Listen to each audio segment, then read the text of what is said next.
Chapter 9. Having put Budach down to sleep before his long journey, Rumata headed to his study. The effects of the sporamin were wearing off. He again felt tired and shattered. His bruises ached and his rope-mangled wrists were swelling again. I should get some sleep, he thought. I should definitely get some sleep. And I should contact Don Condor. And I should contact the patrol airship, let them report to the base. And I need to think about what we should do next, and whether we can do anything, and how to act if there's nothing else to do. A black-robed monk with his hood pulled low over his eyes was sitting in the study behind the desk, hunching in the chair, hands resting on the high armrests. Clever, thought Rumata. "Who are you?" he asked wearily. "Who let you in?" "Good afternoon, noble Don Rumata," the monk said, throwing back his hood. Rumata shook his head. "Clever," he said. "Good afternoon, worthy Arata. Why are you here? What happened?" "Everything is as usual," said Arata. "The army has dispersed. They are all dividing up the land. No one wants to go south. The Duke is rounding up the ones he hasn't killed yet and will soon hang my peasants upside down along the Historian tract. Everything is as usual," he repeated. "I understand," Rumata said. He collapsed onto the couch, put his hands behind his head and started looking at Arata. 20 years ago, when Anton was building model weapons and playing William Tell, this man was called Arata the Beautiful, and he was then probably completely different from how he was now. The magnificent high forehead of Arata the Beautiful didn't have that ugly purple brand. It got there after the revolt of the Soanian shipwrights, when 3,000 naked slave craftsmen who had been driven to the Soanian shipyards from all parts of the empire and tormented until they had almost lost their instinct of self-preservation had broken out of the port one stormy night. They rolled through Soan, leaving corpses and fires behind them, and were met in the outlying districts by the imperial infantry encased in armour. And, of course, Arata the Beautiful had both his eyes. His right eye had popped out of its socket after a heavy strike by a baronial mace, when the peasant army, 20,000 strong, that had been chasing the baronial militias across the metropole, collided in an open field with an Imperial Guard regiment 5,000 strong, and was cut in half with lightning speed, surrounded and trampled under the spiked hooves of the military camels. And Arata the Beautiful had probably been as straight as a pillar. He earned the hump and the new nickname after the Villanian War in the Duchy of Uban 2 seas from here. This was when, after 7 years of plague and drought, 400,000 living skeletons massacred the noblemen with their pitchforks and poles and laid siege to the Duke of Uban, and the Duke, whose weak mind had been sharpened by unbearable terror, pardoned his subjects, lowered the price of alcoholic beverages 5-fold, and promised to free them all. And Arata, already seeing that everything was finished, pleaded, demanded, and implored them not to succumb to the deception, but was captured by the leaders, who wanted to leave well enough alone, then beaten with iron rods and left for dead in a cesspool. The massive iron ring on his right wrist, on the other hand, was probably already there when he was still called Beautiful. The ring had been chained to an oar of a private galley, but Arata broke the chain, hit Captain Agu the Seducer in the temple with it, commandeered the ship and then the entire pirate armada, and tried to create a free republic on the water. And this undertaking ended as a bloody drunken disgrace, because Arata had been young, didn't know how to hate, and believed that freedom alone would be enough to turn a slave into a god. This was a professional rebel, an avenger by divine grace, a figure quite rare in medieval societies. Such pikes are occasionally produced by historical evolution and released into social deep waters, so that the fat carps feeding on the bottom plankton can't doze. Aratta was the only person here for whom Rumata felt neither hatred nor pity, and in his earthling's dreams, the feverish dreams of a man who had lived for 5 years surrounded by stench and blood, he often imagined himself as such an Aratta, having received the high right to murder the murderers, torture the torturers, and betray the traitors for having passed through all the hells of the universe. "Sometimes I think," said Aratta, "that we're all powerless. I'm the eternal rebel leader, and I know that my power comes from my extraordinary survivability. But this power doesn't change my powerlessness. My victories magically turn into defeats. My friends in battle turn to enemies. The most courageous ones flee. The most loyal ones turn traitor or die. And I have nothing but my bare hands, and I can't reach the gilded idols behind fortified walls with my bare hands." "How did you get to Arkady?" Rumata asked. "I sailed with the monks." "Have you gone insane? You're so recognizable." "But not in a crowd of monks. Half of the officers of the order are simple-minded or maimed like me. Cripples are pleasing to the Lord." He chuckled, looking Rumata in the face. "And what do you intend to do?" Rumata asked, lowering his eyes. "The usual. I know what the Holy Order is. In less than a year, the people of Arkady will start pouring out of their holes with axes to fight in the street, and I will lead them, so that they fight those they should, instead of each other and everyone around them." "Will you need money?" Rumata asked. "Yes, as usual, and weapons." He paused, then said silkily, "Don Rumata, do you remember how disappointed I was when I found out who you are? I hate priests, and it was very bitter to me that their false fairy tales turned out to be true. But a poor rebel must draw benefit from whatever circumstances he encounters. The priests say that the gods have lightning. Don Rumata, I really need lightning to break down the fortified walls." Rumata gave a deep sigh.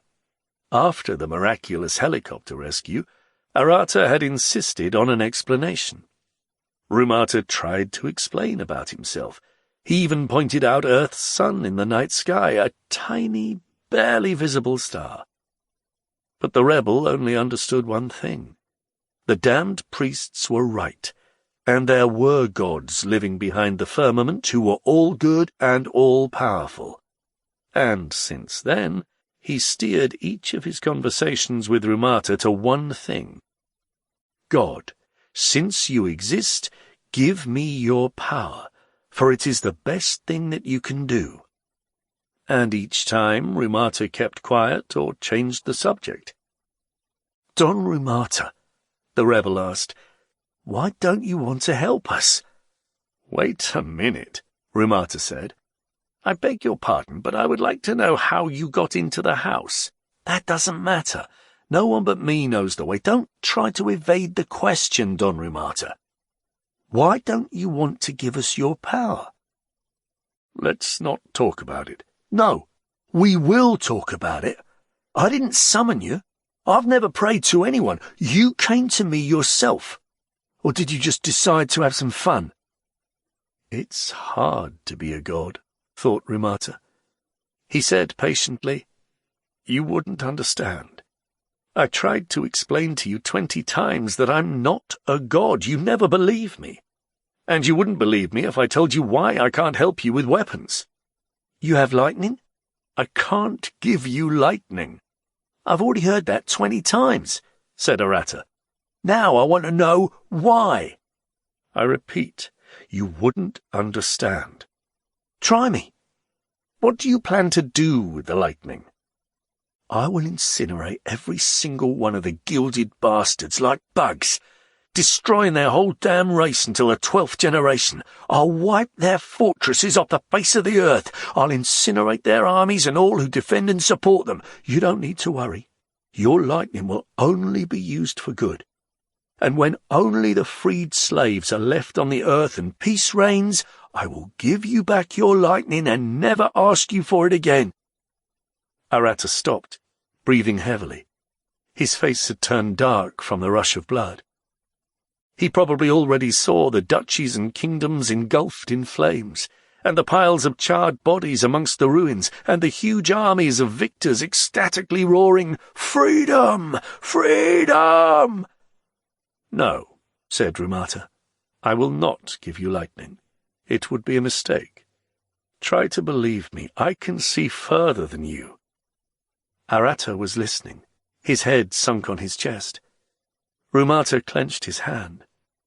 "I will only give you one reason. It pales in comparison with the primary reason, but you will actually understand it. You are very good at surviving, worthy Aratta, but you too are mortal. And if you die, if the lightning passes into other hands that are not as pure as yours, then I shudder to even think of the consequences." They were silent for a long time. Then Rumata got a pitcher of Historian wine and some food from the cellar and put it in front of his guest. Aratta, without lifting his eyes, started to break the bread and drink the wine. Rumata felt a strange sense of painful ambivalence. He knew that he was right, yet in some strange way this rightness lowered him before Aratta. Aratta was clearly somehow superior to him, and not only to him but to all those who had come to this planet uninvited, and who, full of helpless pity, watched the tumultuous bustling of its life from the rarefied heights of dry hypotheses and alien morality. And for the first time Rumata thought, there is no gain without a loss. We're infinitely stronger than Aratta in our kingdom of good, and infinitely weaker than Aratta in his kingdom of evil. "You shouldn't have come down from the sky," Aratta said suddenly. "Go back to where you came from. You're only doing us harm." "That's not so," Rumata said gently. "At any rate, we do not harm anyone." "No, you do. You inspire groundless hopes." "In whom?" "In me. You have weakened my will, Don Rumata. I used to only rely on myself, and now you've made me feel your power behind me. I used to lead every battle as if it were my last, and now I've noticed that I save myself for other battles which will be decisive because you will stand beside me. Leave this place, Don Rumata. Go back to the sky and never come back. Either give us your lightning, or at least your iron bird, or even simply draw your swords and lead us." Aratta stopped talking and reached for the bread again. Rumata kept looking at his fingers, which no longer had any nails. The nails had been torn out with a special device 2 years ago by Don Reba himself. "You still don't know everything," thought Rumata.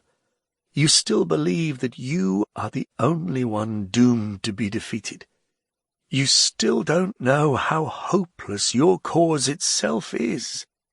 You still don't know that the enemy isn't so much outside your soldiers as within them. You might still overthrow the order. The wave of peasant rebellion will throw you onto the throne of Arkady. You will level the castles of the noblemen, you'll drown the barons in the strait, and the insurgents will honor you as the great liberator. And you will be kind and wise, the only kind and wise person in your kingdom. And along the way, you will begin to give away land to your associates. And what will your associates do with land without serfs? And the wheel will start spinning the other direction. And you'll be lucky if you manage to pass away before the new counts and barons emerge out of yesterday's loyal fighters. That has already happened, my worthy Aratta, both on Earth and on this planet." "No response?" asked Aratta. He pushed his plate away and swept the crumbs off the table with the sleeve of his cassock. "Once I had a friend," he said. You've probably heard of him. Wagger the Wheel. We had begun together. Then he became a bandit, the king of the night. I didn't forgive him for his treason, and he knew it. He had helped me a lot, out of fear and self-interest. But he never did want to come back. He had his own goals. 2 years ago, his people gave me up to Don Raber. He looked at his fingers and curled them into a fist. And today I found him in the port of Arkady. In our business, there's no such thing as half a friend. Half a friend, that's always half an enemy. He got up and pulled the hood over his eyes. Is the gold in its usual place, Don Rumata? Yes, Rumata said slowly. It's in its usual place. Then I will go. Thank you, Don Rumata. He silently walked through the study and disappeared through the door. The bolt clanged softly in the entrance hall below. Here's one more thing to worry about, thought Rumata. How in the world did he get into the house? Chapter 10. The drunken lair was relatively clean. The floor was carefully swept, the table was scrubbed to whiteness, and there were bundles of forest grass and twigs in the corner for fragrance. Father Kabani was primly sitting on a bench in the corner, sober and quiet, his clean hands folded in his lap. As they waited for Budach to fall asleep, they talked about nothing in particular. Budach, sitting at the table next to Rumata, listened to the mindless chatter of the noble dons with a benevolent smile, and from time to time would give a start, dozing off.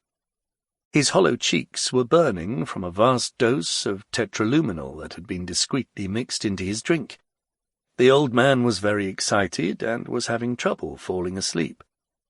The impatient Don Goog was bending and unbending a camel shoe underneath the table, managing, however, to keep an expression of cheerful ease on his face. Rumata was crumbling bread and watching with tired interest as Don Condor slowly filled with bile. The keeper of the Great Seals was nervous, because he was late for the emergency night session of the Conference of the 12 Merchants dedicated to the Revolution in Arkady, at which he was supposed to preside. "My noble friends," Dr. Budach finally said in a ringing voice, stood up, and fell on Rumata. Rumata gently put an arm around his shoulders. "Is he done?" asked Don Condor. "He won't wake up until the morning," Rumata said. He lifted Budach in his arms and carried him to Father Kabani's bed. Father Kabani said enviously, "So the doctor can indulge, and Father Kabani can't? It's bad for him, That's not fair." "I have a quarter of an hour," Don Condor said in Russian. "I'll only need 5 minutes," answered Rumata, barely managing to control his irritation. "I've told you so much about it before that I might only need a minute. In full accordance with the basis theory of feudalism," he furiously looked Don Condor in the eye, "this commonplace rebellion of the citizens against the barony," he shifted his gaze to Don Goog, "turned into a provocative intrigue by the Holy Order and resulted in the transformation of Arkady into a base of feudal fascist aggression. We've been racking our brains, vainly trying to squeeze the complicated, contradictory, enigmatic figure of our eagle Don Raber into the ranks of Richelieu, Necker, Tokugawa Ieyasu, and Monk, and he turned out to be a petty hoodlum and an idiot. He betrayed and sold out everyone he could, got tangled up in his own schemes, got scared to death, and ran to the Holy Order to be saved. In half a year he'll be slaughtered, and the Order will remain. The consequences of this for the land beyond the Strait, and then for the Empire as a whole, I shudder to think about. In any case, the entire 20 years of work within the Empire has gone down the drain. There will be no room to maneuver under the Holy Order. Budach is probably the last man I'll save. There will be no one left. I'm done." Don Goog finally broke the camel shoe and threw the halves into a corner. "Yes, We dropped the ball, he said. Maybe it's not that bad, Anton. Rumata just looked at him. You should have removed Don Reber, Don Condor said suddenly. What do you mean, removed? Don Condor's face broke out in red spots. Physically, he said sharply. Rumata sat down. You mean killed? Yes, killed. Kidnapped, replaced, imprisoned. You should have acted. Not sought the advice of two idiots who didn't understand a damn thing about what was going on. I didn't understand a damn thing either. At least you felt something. Everyone was silent. Was it like the Barkan massacre? Don Condor asked in a low voice, looking to the side. Yes, approximately, but more organized. Don Condor bit his lip. It's now too late to remove him? He asked. It's pointless, said Rumata. First of all, he'll be removed without us, and second of all, it's not even necessary. He at least is under my control. How so? He's afraid of me. He guesses that there's power behind me. He's already even offered to cooperate. Yes? Don Condor grumbled. When there's no need. Don Gug asked, stammering a little. Come on, comrades.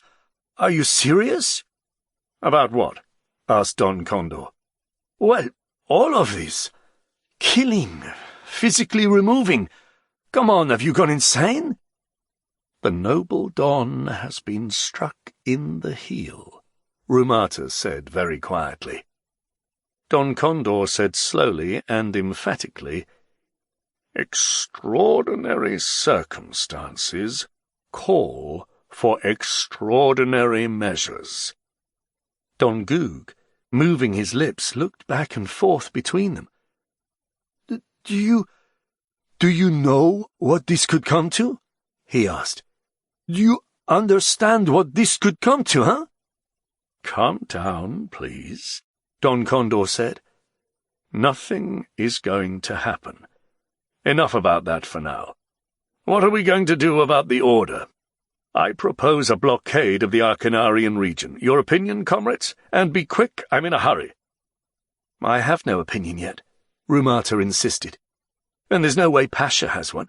We need to get advice from the base. We need to look around. Let's meet in a week and decide. Agreed, Don Condor said and got up. Let's go. Rumata slung Budak over his shoulder and went out of the hut. Don Condor was shining a flashlight for him. They approached the helicopter, and Rumata laid Budak on the back seat. Don Condor, rattling his sword and getting tangled in his cloak, climbed into the pilot's seat. Will you drop me off at home? Rumata asked. I want to finally get some sleep. I'll drop you off, grumbled Don Condor. Just be quick, please. I'll be right back, Rumata said. He ran back into the hut. Don Gug was still sitting at the table, staring fixedly in front of himself and rubbing his chin. Father Kabani was standing next to him, saying, That's how it always is, my friend. You try to make things better, and they just get worse. Rumata scooped up the swords and slings into his arms. Bye, Pasha, he said. Don't get upset. We're all just tired and irritated. Don Gug shook his head. Be careful, Anton, he said. Oh, be careful. I'm not talking about Uncle Sasha out there. He's been here a long time, and it's not our place to teach him. But you... I just want to sleep, said Rumata. Father Kabani, could you be so good as to take my horses to Baron Pampa? I'll be there in a day or two. Propeller blades whirred softly outside. Rumata waved and ran out of the hut. The bright glare of the helicopter's headlights made the thickets of giant ferns and white tree trunks look strange and eerie.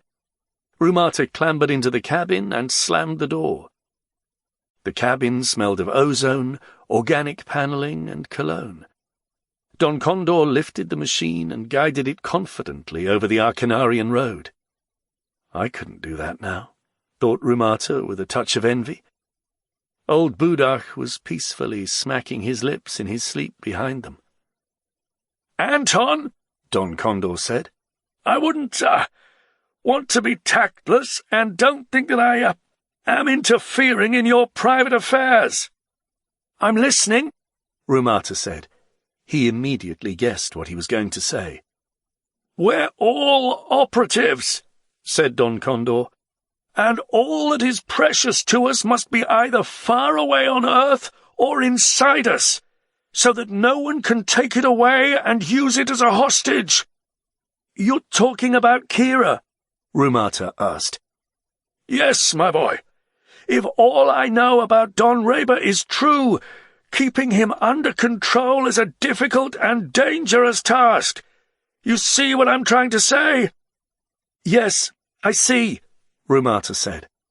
I'll try to think of something. They were lying in the dark, holding hands. The city was quiet, except for the horses that would occasionally thrash and whinny angrily somewhere nearby. From time to time, Rumata would doze off and then immediately wake up again, because Kira would hold her breath. In his sleep, he would squeeze her hand very hard. You probably really want to sleep, Kira said in a whisper. You should sleep. No, tell me I'm listening. You keep falling asleep. I'm still listening. I feel very tired, it's true, but I miss you even more. I'm sorry to sleep. You tell me. I'm very interested. She gratefully rubbed her nose against his shoulder and kissed his cheek, and started telling him again about the neighbour's boy who came that night from her father. Her father was laid up. He had been kicked out of his office and beaten severely with sticks as a farewell. Lately he hadn't been eating anything at all, only drinking. He'd become all blue and shaky. The boy also said that her brother had turned up, wounded but cheerful and drunk in a new uniform. He gave money to his father, drank with him, and was once again threatening that his boys would roll over everyone. He was now a lieutenant in some special squad. He'd taken the oath of allegiance to the order and was about to be ordained. Father asked that she not come home under any circumstances. Her brother was threatening to settle scores with her for getting mixed up with a noble, the red-haired bitch. Yes, thought Rumata, she definitely shouldn't go home. And it's absolutely certain that she can't stay here either. If anything happens to her... He imagined something bad happening to her and felt himself turn to stone. Are you asleep? Kira asked. He woke up and opened his hand. No. And what else did you do? And I also tidied up your rooms. It was really a mess in here. I found one book, Father Gur's work. The one that's about a noble prince who fell in love with a beautiful but wild girl from the other side of the mountains. She was completely wild and thought that he was God, but she still really loved him. Then they were separated and she died of grief. It's a wonderful book, said Rumata. I even cried. I kept feeling that it was about you and me. Yes, it's about you and me. And just about any people who love each other. Only we won't be separated. You'd be safest on Earth, he thought. But how would you manage without me? And how will I manage here alone? I could ask Anka to be a friend to you there. But how will I manage here without you? No, we will fly to Earth together. I'll pilot the ship myself, and you will sit next to me, and I'll explain everything to you. So you won't be afraid of anything. So you'll never regret your terrible home.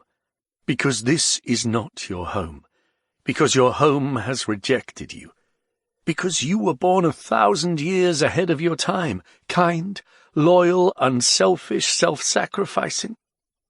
Those like you have been born in every age throughout the bloody histories of our planets.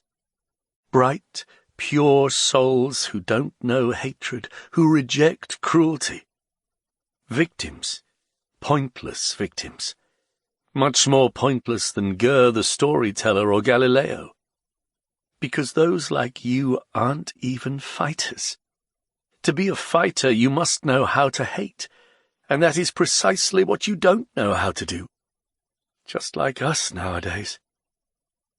Rumata dozed off again and immediately saw Kira standing on the flat roof of the council, with a degravitator on her belt and a cheerful, sardonic anchor impatiently pushing her into the mile-deep abyss. "Rumata," Kira said. "I'm afraid." "Of what, little one?" "You just keep being silent. I'm scared." Rumata pulled her close. "All right," he said. "Now I will talk, and you will listen carefully to me. Far, far away, on the other side of the Saiva, there is a formidable, impregnable castle. In this castle lives the merry, kind and funny Baron Pampa, the kindest baron in Arkana. He has a wife, a beautiful, loving woman who really loves Pampa sober and can't stand Pampa drunk." He paused, listening. He heard the clatter of numerous hooves along the street and the noisy breathing of many men and horses. "This is the place?" asked a coarse voice at the window. "Seems to be." "Stop!" Heels clattered on the front steps, and several fists immediately started rapping on the door. Kira flinched and clung to Rumata. "Wait, little one," he said, throwing back the blanket. "They've come for me," Kira said in a whisper. "I knew it." Rumata freed himself from Kira's arms, with difficulty, and ran to the window. "In the name of the Lord!" roared below. "Open up! If we have to break in, you'll be sorry!" Rumata pulled back the curtain, and the room was flooded with the familiar dancing torchlight. There were numerous riders outside, sullen men in black with pointed hoods. Rumata looked down for a couple of seconds, then examined the window frame. As was customary here, the frame had been firmly embedded in the window opening. Rumata groped for his sword in the dark and smashed the glass with the hilt. Shards of glass tinkled down. "Hey, you!" he barked. "Tired of being alive?" The banging on the door stopped. "They always mess things up," someone said softly downstairs. "The master's at home." "What's that matter to us?" "It matters because he's the best swordsman in the world." "And they also said that he left and won't come back till morning." "Scared?" "We're not scared, except there are no orders about him. If we have to kill him, we'll tie him up, maim him and tie him up. Hey, who has the crossbows?" "As long as he doesn't maim us." "Nah, he won't maim us. Everyone knows he's taken a vow not to kill." "I'll massacre you like dogs," Rumata said in a terrible voice. Kira was clinging to his back. He could hear the wild beating of her heart. Someone downstairs ordered in a raspy voice, "Break down the door, brothers, in the name of the Lord!" Rumata turned around and looked at Kira's face. She was looking at him with horror and hope, like earlier. Reflections of torches danced in her tearless eyes. "Come on, little one," he said tenderly. "Are you scared? Are you actually scared of this trash? Go get dressed. We have nothing else to do here." He hurriedly pulled on the Metalstrom armor. "I'll drive them away, and we'll leave. We'll leave for Pampas." She was standing by the window looking down. Red flashes ran across her face. Rumata felt a pang in his heart from pity and tenderness. "I'll drive them away like dogs," he thought. He bent over, looking for his second sword, and when he stood up again, Kira was no longer standing by the window. She was slowly sinking to the floor, clutching the curtain. "Kira!" he cried. One crossbow bolt had pierced her throat. Another was sticking out of her chest. He lifted her in his arms and carried her to the bed. "Kira!" he called. She sobbed and stretched out. "Kira!" he said. She didn't answer. He stood over her for a bit, then picked up his swords, slowly descended the stairs, and started waiting for the door to fall. Epilogue. And then? Anka asked. Pashka looked away, slapped his knee a few times, bent down and reached for the wild strawberries by his feet. Anka waited. Then, he muttered, "No one really knows what happened then, Anka. He left the transmitter at home, and when the house started burning, the patrol airship realized that something was wrong, and they immediately landed in Arkady. They dropped grenades of sleeping gas on the city just in case. The house had almost burnt down. At first they were taken aback, weren't sure where to look for him, but then they saw. He looked uncomfortable. Anyway, it was obvious which way he went." Pashka stopped talking and started tossing berries into his mouth one by one. "Well?" Anka said very quietly. "They came to the palace. That's where they found him." "How did they find him?" "Well, he was asleep, and everyone around him, they were also lying down. Some were asleep and some... Well, they found Don Reba there too." Pashka took a quick look at Anka and averted his eyes again. "They took him away, Anton, brought him to the base. You see, Anka, he hasn't told us anything about it. He doesn't talk much at all anymore." Anka sat very pale and upright and looked over Pashka's head at the meadow by the little house. Pine trees were rustling, swaying gently. Puffy clouds slowly drifted through the blue sky. "And what happened to the girl?" she asked. "I don't know," Pashka said harshly. "Listen, Pasha," said Anka. "Maybe I shouldn't have come here." "No, don't be silly. I think he'll be happy to see you." "And I keep thinking that he's hiding somewhere in the bushes, looking at us and waiting for me to leave." Pashka chuckled. "No way," he said.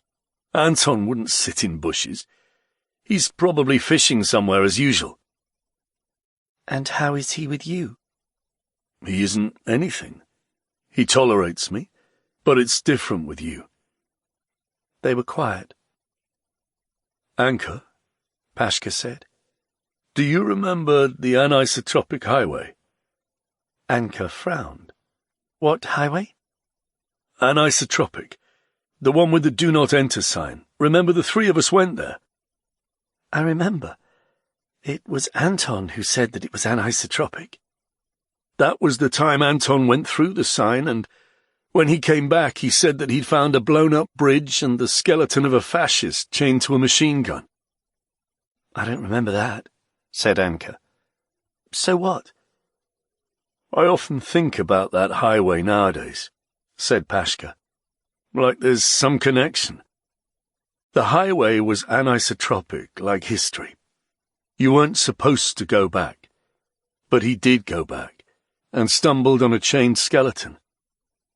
"I don't understand you. What does the chained skeleton have to do with it?" "I don't know," Pashka admitted. "It just makes sense to me." Anka said, "Don't let him think too much. You should always talk to him about something, any kind of nonsense, so he'll argue with you." Pashka sighed. "I know that. Except what does he care about my nonsense? He'll listen, smile, and say, 'Why don't you just sit here, Pasha? I'll go wander.' And off he goes, and I sit there. At first I was discreetly following him like an idiot, but now I just sit and wait." "But if you—" Anka suddenly stood up. Pashka looked around and also stood up. Anka watched, holding her breath as Anton walked towards them across the clearing. Huge, broad, with a pale, untanned face. He hadn't changed much. He had always been a bit gloomy. She walked toward him. "Anka," he said tenderly. "Anka, my friend." He stretched his huge hands toward her. She timidly reached for him and immediately shrank back. On his fingers. But it wasn't blood. Only strawberry juice. Afterword, by Boris Strugatsky. Can this novel be considered a work about a bright future? To some extent, definitely, but only to a very small extent. As a matter of fact, while my brother and I worked on it, it underwent substantial changes. It began in the planning stages as a fun adventure story in the spirit of the Three Musketeers, as indicated in this excerpt from one of my brother's letters. 010262 AS. I'm sorry, but I inserted Seventh Heaven into the Detgiz, an acronym for the State Publishing House for Children's Literature, plan for 1964. The novel about our spy on the feudal alien planet with two kinds of intelligent creatures. I've sketched out a plan. It's going to be an exciting story. Might be very funny, full of jokes and adventures with pirates, conquistadors and so on. Maybe even the Inquisition. The actual idea of our spy on an alien planet had emerged back when we were writing Escape Attempt. That book briefly mentions a certain Benny Durov, who was exactly such a spy on the planet Tagora. The idea flashed across our minds. We didn't have the time for it, but it didn't vanish without a trace. Now it was its turn, although we still didn't fully understand all the opportunities and perspectives that would arise here. The title, Seventh Heaven, had been taken away from an unwritten novel about wizards that eventually became Monday Starts on Saturday. Why it was given to a similarly unwritten novel about our spy becomes clear from Arkady's letter. I can't resist reproducing a long excerpt from it here, so that the reader can see through concrete example how much the author's initial plans and outlines can differ from an idea's final realization. Somewhere there exists a planet, a precise replica of Earth, possibly with minor deviations, currently in the era immediately before the great geographical discoveries. Absolutism. Merry, drunk musketeers, a cardinal, a king, rebellious princes, the Inquisition, sailors, taverns, galleons and frigates, beauties, rope ladders, serenades, etc. And this is the country, a cross between France and Spain, or Russia and Spain, where our Earthmen, long since absolute communists, plant someone. A young, strapping, good-looking guy with a huge fist, an excellent fencer, etc. Actually, not all Earthmen plant him there, but say, the Moscow Historical Society. One day they approach the cardinal and tell him, "Here's how it is. You wouldn't understand, but we're leaving this kid here. You'll protect him from any intrigues. Here's a sack of gold, and if anything happens to him, we'll skin you alive." The cardinal agrees. The boys leave a broadcasting satellite by the planet. The guy wears a gold circlet around his head, as is the local fashion, except with a camera built into it instead of a diamond, which communicates with the satellite, which then in turn communicates pictures of the society to Earth. The guy is left alone on the planet, rents an apartment from Monsieur Bonacieux, and occupies himself in sauntering around the city, milling about the noblemen's anterooms, drinking in pubs, sword-fighting, but he never kills anyone. He even becomes famous for it, chasing girls, etc. This part would be very well written, fun and amusing. When he climbs up the rope ladders, He modestly covers the lens with a plumed hat. Then the era of geographical discoveries begins. The local Columbus returns and reports that he discovered America, a country as beautiful as seventh heaven, but there's no way to stay there. He was beset by beasts unseen on this side of the ocean. Then the cardinal summons our historian and tells him, "Help us. You are capable of a lot. Let's avoid unnecessary victims." The rest is clear. He calls for help from Earth. A high-powered tank and 10 of his buddies with blasters, assigns a rendezvous with them on the other shore, and sails there on the galleons with the soldiers. They arrive, war begins, and then it's discovered that these animals are also intelligent creatures. The historians are humiliated, called up to the World Council and given a good dressing down for their mischief. This can be written in a really fun and interesting way, like The Three Musketeers, only with medieval piss and filth. How women smell there, how the wine is full of dead flies. And there would be the implicit idea that a communist who found himself in such an environment would slowly but surely become a petty bourgeois, although for the reader he would remain a sweet and kind kid. That's almost it, isn't it?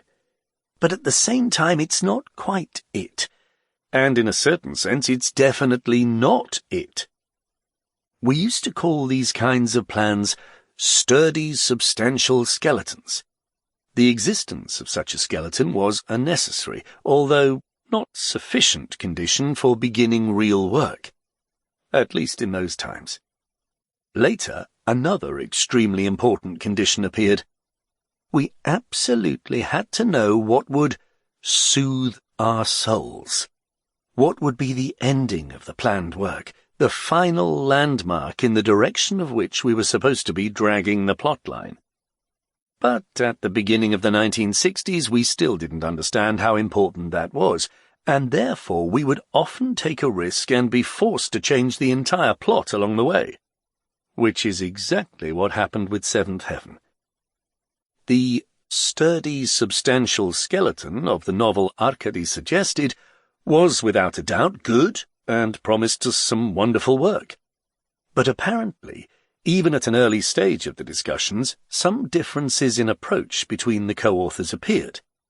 We hadn't even sat down at the table to begin the work when there was already a debate, the details of which I certainly do not remember, but its general course can be traced through other excerpts from Arkady's letters. My own letters through the year 1963 were lost, alas, irretrievably. 03-17-1963 A.S. The entire program which you outlined can be completed in 5 days. But first I'd like to tell you, my pale, flabby brother, that I'm for a light kind of thing. I'm talking about Seventh Heaven. So women would cry, walls would laugh, and 500 villains would shout, "Get him! Get him!" and they wouldn't be able to do a thing with one communist. The last phrase is a slightly modified quotation from our beloved Dumas trilogy, and we're apparently talking about the vein in which to write the new novel. I had my own views on that subject. What they were exactly can be guessed from my brother's comments in this next excerpt. 03-22-1963 About The Observer. That's what I've renamed Seventh Heaven. If you're interested in a rush of tumultuous life, then you will have a full opportunity to spill your guts in Days of Kraken and the Magicians. But what I'd like to do is to write a novel about abstract nobility, honor and joy like Dumas, and don't you dare argue. Just one story without modern problems in naked form. I'm begging on my knees, bastard. My sword! My sword! Cardinals! Port taverns! This entire exchange was happening against a very interesting political backdrop. In the middle of December 1962, I don't remember the exact date, Nikita Khrushchev saw an exhibition of contemporary art at the Moscow Manège. Goaded, according to rumours, by Leonid Ilyachov, then the head of the Ideological Commission of the Central Committee, the furious chief, a renowned expert in the areas of painting and all fine arts, you understand, ran through the exhibition halls, again, according to rumours, shouting, "Assholes! Who do you work for? Whose bread do you eat? Motherfuckers! Who did you daub this for, daubers?" He stamped his feet, blood rushed to his face, and he showered spittle for 2 yards around him. This was precisely the origin of the famous anecdote in which Nikita the Corn Man, staring at a certain ugly image in a frame, yells in a voice not his own, "And what's this butt with ears?" and is answered with fear and trembling, "That's a mirror, Nikita Sergeyevich." All mass media, without exception, immediately descended on abstraction and formalism in art, as if for the last 10 years they had been preparing just for this, collecting materials and only waiting for permission to speak about this burning topic. And that was only the beginning.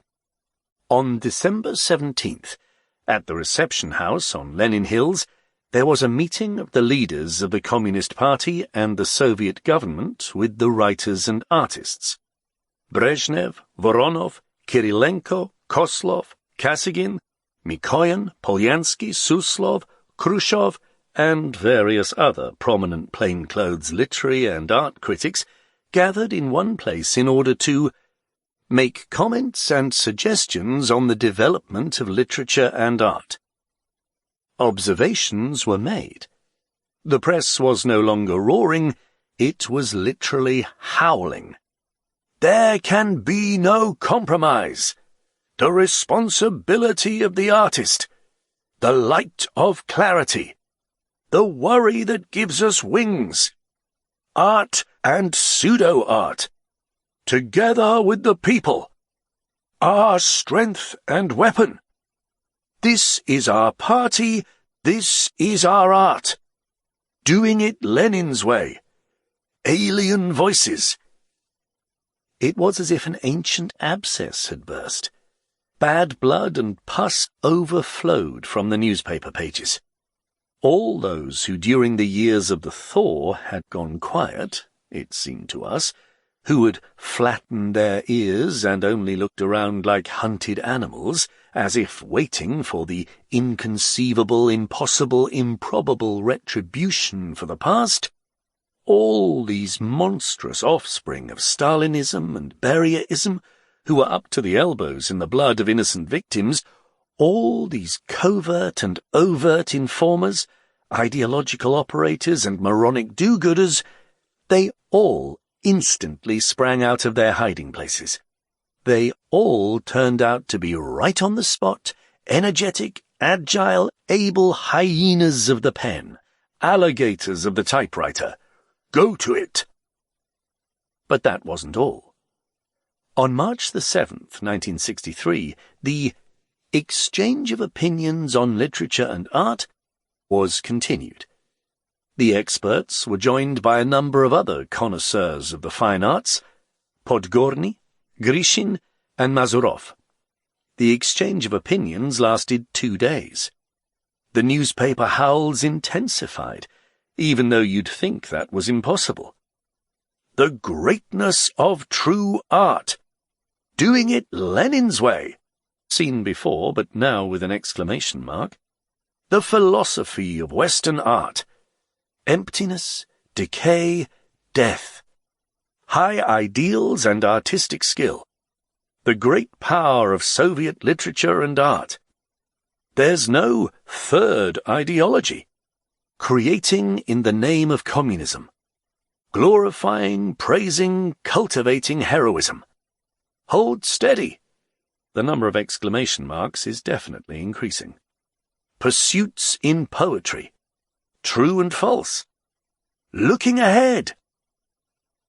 The sun is out, but no warmth. No matter. There's a flood, flowing floodwater. All cattle join in joyous song. A thaw has come, but it's all wrong. That was Yuli Kim instantly responding, as always, poisonously and with perfect precision. Flood water, spring water, turbid, wanton, dissolute water. Grab your nets and toss them quick. Brothers, you will have your pick. Go to it. All the record players in all the intellectuals' kitchens were ringing with his verses, performed in a deliberately cloying and even tender voice. Oh, what a time! A dream of a time! How the cochets crow and crow! The kind of singing I hear outside, even the October never did know. Cochets doubtlessly refers here to the colleagues and associates of V. Kochetkov, the then chief editor of the pro-Stalin journal October, an inveterate Stalinist, anti-Semite and reactionary, who was even occasionally reprimanded by the authorities in order to maintain decorum in the eyes of the international labour movement. They started with the modern artists, Falk, Sidor, Ernst Nezvestny, and then, before anyone knew it, they went after Ilya Ehrenberg, Viktor Nekrasov, Andrei Vonesensky, Alexander Yashin, and the movie I Am 20. And of course, anyone who felt like it walked all over Aksionov, Yevtushenko, Sosnora, Amadulina, and even, but politely bowing the whole time, Solzhenitsyn. Solzhenitsyn still remained in favour with the man, but the rest of the entourage, how they all feared and hated him. In favour with the king, out of favour with his huntsman. In good time, the purulent wave reached even our outskirts, our quiet science fiction shop. On March the 26th, 1963, there was an expanded meeting of the Science Fiction and Adventure section of the Moscow Writers' Organization. The following people were present: Georgy Tushkan, the chairman of the section, the author of several adventure stories and the science fiction novel Black Whirlwind; A.P. Kazantsev, Georgy Gurevich, Anatoly Dneprov, Roman Kim, the author of the stories The Notebook Found in Sunchanshi, The Girl from Hiroshima, and Burn After Reading; Sergei Zemaitis, the head of the science fiction editorship at the Young Guard Publishing House; Yevgeny Pavlovich Brandis, and many others. Here's a characteristic passage from Arkady's detailed report about it. And that's when the worst began. Kazantsev spoke. The first half of his speech was entirely devoted to Altav and Zhulavlova. The second half I didn't listen to because I was agonizing, not knowing what to do. Here are the theses of what he was saying. The Altav direction in science fiction had, thank God, never gotten developed. And that's not surprising, because Soviet science fiction writers as a whole are people of principle. At the 1958 meeting, Altav accused Dneprov and I of clinging to a single topic which everyone was sick of, the collision of two worlds. No, Comrade Altav, we are not sick of this topic, and you are an unprincipled person. The stenographers were frantically recording everything. In general, everything was recorded in shorthand. In the Star River test, Altav takes a stand against Einstein's postulate about the speed of light. But in the 30s, fascists tortured and persecuted Einstein for precisely this postulate. All of Altav's writing in one way or another plays into the hands of fascism. The stenographers keep recording. Don't worry, I'm not exaggerating. I thought I must be dreaming myself. Not only that, but all of Altav's writing is so far removed from life, so empty and devoid of vital content, that we can safely call him an abstract literary artist, and therefore a dauber and a slanderer, and so on. I didn't listen any further. I broke out in a cold sweat. Everyone sat there, still as death, staring at the table. No one was making a sound. And that's when I realized that for the first time in my life I was faced with His Majesty the Avenging Idiot, with what had happened in 1937 and 1949. Should I protest? And what if they don't support me? How do I know what they have up their sleeve? And what if this had already been approved and agreed upon? A terrible cowardice seized me, and it wasn't for no reason. I was also afraid for you. And then I got so enraged that the cowardice vanished. And when Kazantsev finished, I yelled, "Allow me!" Tushkan, looking at me with displeasure, said, Now, go on then." "With all due respect to Alexander Petrovich, I strongly protest. It's possible to like Altav or not to like Altav. I don't like him that much myself, but think about what you're saying. Altav, a fascist. That's a label. This is being recorded in shorthand. We're not sitting in a pub. This is God knows what. This is simply indecent." I remember this much, but I then kept babbling for another 5 minutes or so. A second of dead silence. Then Tolya Dneprov's steely voice. "For my part, I must state that I haven't heard Altav accusing me of a predilection for the subject of the struggle between two worlds. He accused me of having characters that are not people, but ideas and machines. Kim. And he's no abstractionist. On the contrary, when he visited me and saw so-and-so's picture, he criticized it severely." Then everyone started clamoring, talking. Kazantsev began to explain what he wanted to say, and I was shaking with anger and couldn't hear anything else. And when it was all over, I got up, cursed, using strong language, I think, and told Golubev, "Let's leave this place. They are handing out labels." I said it loudly. We went downstairs to the pub and guzzled down a bottle of some liqueur. So now it seemed like absolutely everyone got what was coming to them. However, no one was arrested. No one was even kicked out of the Writers' Union. Moreover, in the midst of the purulent stream, we were even allowed to put together 2 or 3 articles containing careful objections and an outline of our, and not the party's, point of view. These objections were immediately trampled and crushed, but the fact of their appearance already meant that the authorities were not aiming to kill. And already the reigning Soviet playwright Anatoly Sofronov, a real piece of work, I'm sorry to say, was arrogantly soothing the frightened.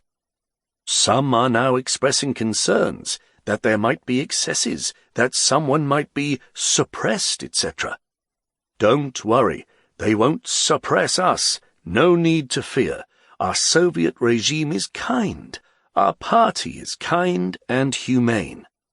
We must do honest, good work, then everything will be all right. But we weren't as much afraid as disgusted. Everything felt vile and repulsive, like rotten meat. No one really knew what had caused this rapid return to the abscess. It was possible that the authorities were upset about the very recent painful flick on the nose they had received during the Cuban Missile Crisis, and were taking out their anger on their own people. It was possible that the agricultural situation had deteriorated even further, and shortages of bread were already being predicted for the near future. They did occur in 1963. It was possible that it was simply the time to show the swollen-headed intelligutsia who's the master of this house and who he stands with. Not your Ehrenbergs, not your Ernst Nezvestnys, not your suspicious Nekrasovs, but with a good old guard, tried and true, long since bought, cowed, and reliable. One could pick any of these versions, or all of them at once. But one thing became, as they say, painfully clear. We shouldn't have illusions. We shouldn't have hopes for a brighter future. We were being governed by goons and enemies of culture. They will never be with us. They will always be against us. They will never let us say what we believe is right, because what they believe is right is something completely different. And if for us communism is a world of freedom and creativity, for them communism is a society where the people immediately and with pleasure perform all the prescriptions of the party and government. The realization of these simple, although then far from obvious for us, truths was painful, like the realization of any truth, but beneficial at the same time. New ideas appeared and strongly demanded their immediate implementation. The fun story in the spirit of the Three Musketeers that we had thought up began to appear in an entirely different light. And I didn't need long speeches to convince Arkady that they needed to make a substantial ideological adjustment in the Observer. The time of light things, the time of swords and cardinals, seemed to have passed. Or maybe it simply hadn't come yet. The adventure story was obliged to, become a story about the fate of the intelligentsia, submerged in the twilight of the Middle Ages. From Arkady's journal. 12th to the 16th of April 1963. Was in Leningrad. Made a decent sketch of the Observer, formerly Seventh Heaven. 08/13/1963. Wrote Hard to be a God in June. Now hesitating, unsure what to do with it. Zetkiz won't take it. Maybe we should try Novi Mir. We never did try Novi Mir, but we did try the thick journal Moskva, to no avail. The manuscript was returned with a condescendingly negative review. Apparently, Moskva didn't print science fiction. In general, the novel inspired contradictory reactions from the reading public. Our editors were especially puzzled. Everything in this novel was unusual to them, and a lot of requests, quite friendly, by the way, and not at all meanly critical, were made. On the advice of I.A. Evremov, we renamed the Minister of the Defense of the Crown Don Reba.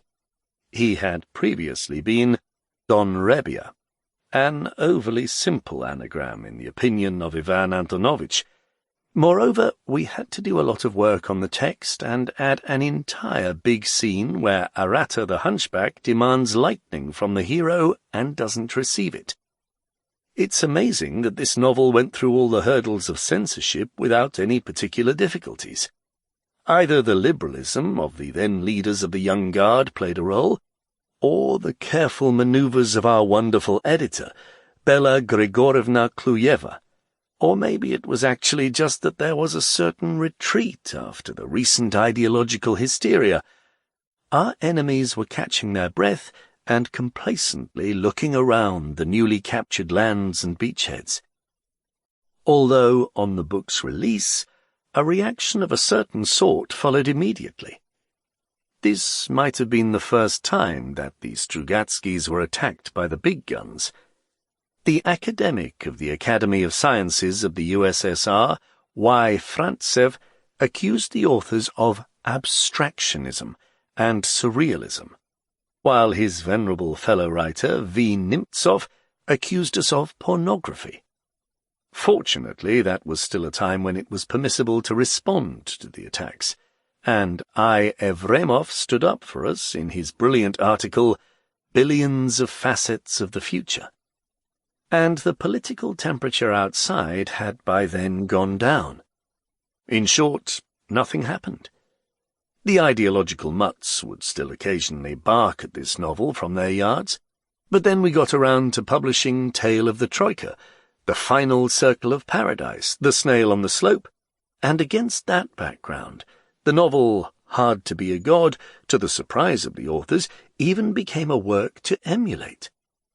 The Strugatskys were already being scolded. "What's this? Look at Hard to be a God. You know what to do when you feel like it. Why don't you keep working in that vein?" The novel, we must admit, was a success. Some readers found in it adventures reminiscent of the Three Musketeers, others cool science fiction. Teenagers liked the exciting plot, the intelligentsia, the dissident ideas, and attacks on totalitarianism. Over the course of a dozen years, the polls all showed that the novel shared the first and second place in the ratings with Our Monday Starts on Saturday. As of October 1997, it had a circulation of 2.6 million in Russian, and that's not counting the Soviet publications in foreign languages and the languages of the peoples of the USSR. And among foreign publications, it occupies a solid second place immediately after Roadside Picnic. According to my information, it has been published in 49 editions in 21 countries, including Germany, 8 editions, Bulgaria, 5, Spain, 5, Poland, 4, France, 4, the Czech Republic, 3, etc. You have been listening to a Golantz audiobook, Hard to be a God, by Arkady and Boris Strugatsky, translated by Olena Bormashenko, read by Matt Addis, produced by Morrison Ellis, with post-production by Dean Allison for Ladbroke Audio. The text is copyright Arkady and Boris Strugatsky, 1964. English translation copyright Chicago Review Press, Incorporated, 2014. Introduction copyright Ken MacLeod, 2014. Afterward copyright Boris Strugatsky, 2014. The recording is copyright 2023 by the Orion Publishing Group Limited. Golantz is an imprint of the Orion Publishing Group Limited. For information about other Orion audiobooks, visit the website at orionbooks.co.uk. The moral right of the author has been asserted. All rights reserved. No part of this audiobook may be reproduced, stored in a retrieval system, or transmitted in any form or by any means without the prior written permission of the publisher. Audible hopes you've enjoyed this program.